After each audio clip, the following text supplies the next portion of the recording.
اعوذ بالله من الشیطان الرجیم. بسم الله الرحمن الرحیم. امیدوارم جور و صحتمند و سلامت باشین. در هر سر دنیا هستین، بله لبایشون خنده باشه و چمایشون همیشه کتا کتا بلوغ نوربن باشه. و امروز موجود هستیم یا پیش یک برار خمادیم که اینا نوجوخی چیزا جور کده آفتابی که از یک کس بلده بهترین چیزا که شما استعمال کده میتونین. خب موریم از خود چی پرسان مونیم که این چیز است درباره ازی کس ما معلومات زیاد بده، دکان داره، کجا دکان داره و اگر جور مونه قیمت ازی چند است. موریم از خود از نه پرسان مونیم. سلام علیکم برادر.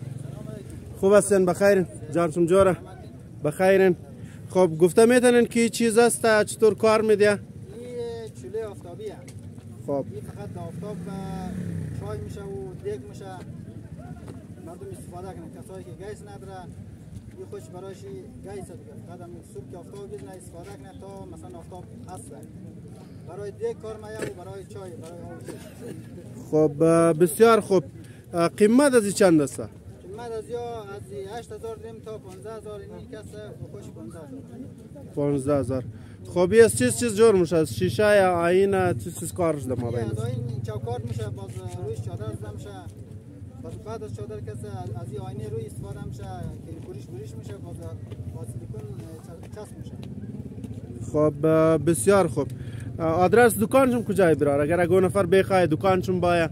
آدرس دکان از ما در چیز مری کالنی در امامباره، نهاد امامباره الغدیر. بسیار خوب.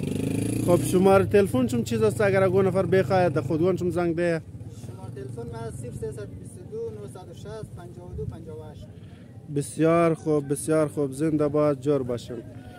خب دوستا اگر خواسته باشین از این چیزا میتونین شما بگیرین و در دکان برا رفته میتونین. اون چای هم که جوش کده درو بلبلق مونه دیگه، اون تفچم بور شده دیگه. شما رفته در دکانش خریداری میتونین یا در نمبرش زنگ زده گرفته میتونین دیگه. انشالله وقتشم خوش. خدا حافظ.